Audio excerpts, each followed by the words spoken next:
안녕하세요. 인간의 욕심은 하나님의 말씀을 불순종하게 하고 하나님을 떠나게 합니다.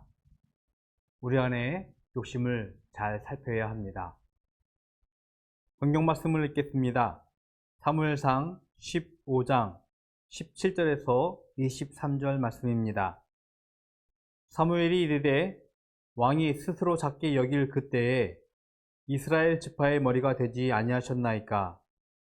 여호와께서 왕에게 기름을 부어 이스라엘 왕을 삼으시고 또 여호와께서 왕을 길로 보내시며 이르시기를 가서 죄인 아말렉 사람을 진멸하되 다 없어지기까지 치라 하셨거늘 어찌하여 왕이 여호와의 목소리를 청정하지 아니하고 탈취하기에만 급하여 여호와께서 악하게 여기시는 일을 행하였나이까.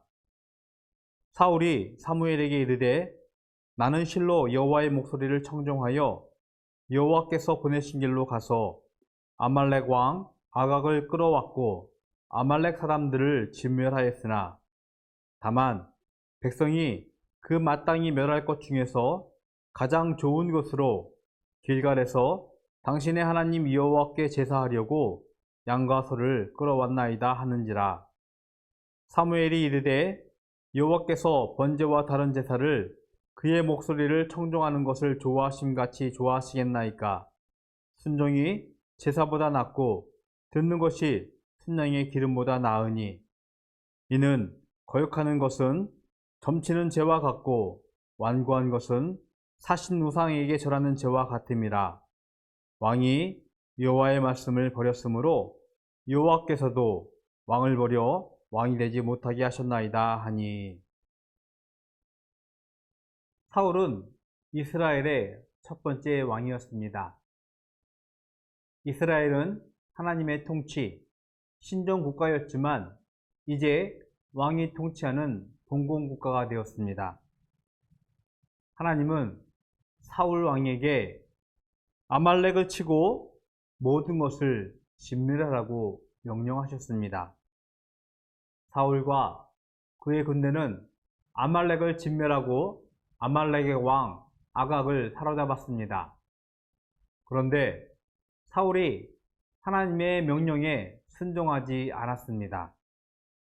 아말렉을 진멸하면서 가장 좋고 기름진 양과 소 그리고 어린 양을 남겼습니다. 전쟁에서 승리한 장수가 전리품을 거두는 것은 어쩌면 당연한 일일 것입니다. 하나님은 이스라엘이 단순히 전쟁에서 전리품을 거두는 복을 주시고자 하였던 것이 아니었습니다. 이스라엘이 하나님의 백성으로 정체성을 가지고 구별된 나라가 되기를 원하셨습니다. 견물생심이란 말처럼 전장터에 전리품이 사울의 욕심을 불러일으켰고 사울은 하나님의 목소리를 잊고 말았습니다. 사무엘의 추궁으로 사울은 가장 좋은 양과 소로 하나님께 번제로 드린다라고 변론했지만 이미 그는 욕심에 사로잡힌 채 하나님의 명령에 불순종했습니다. 속사람을 보시는 하나님은 사울의 욕심을 직시했습니다. 사무엘은 욕심으로 드려지는 제사보다 순종과 듣는 것이 더 낫다라고 사울에게 분명하게 가르쳤습니다.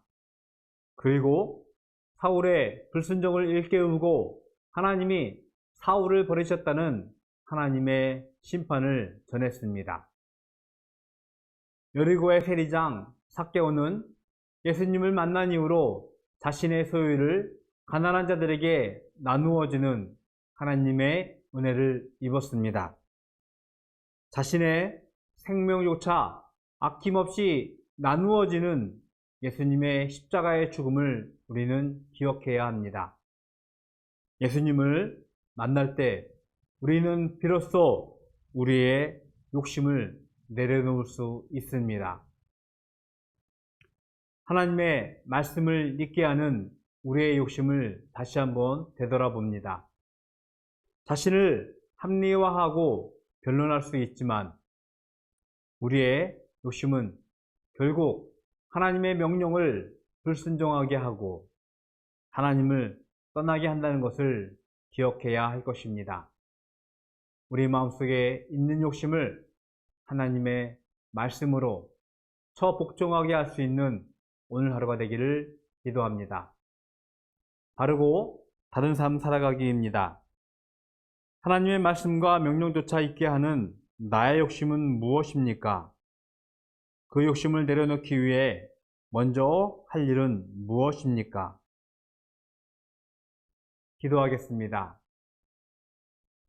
우리를 사랑하시는 하나님, 우리의 마음과 특별히 우리의 욕심을 하나님 앞에 고백합니다. 하나님, 사울이 그 욕심에 사로잡힌 채 하나님의 명령을 망각했던, 하나님의 목소리를 잊었던 것을 우리가 다시 한번 기억합니다. 우리의 욕심이 하나님의 말씀을, 하나님의 명령을 잊게 하거나 망각하게 하는 죄를 짓고 있지는 않은지요.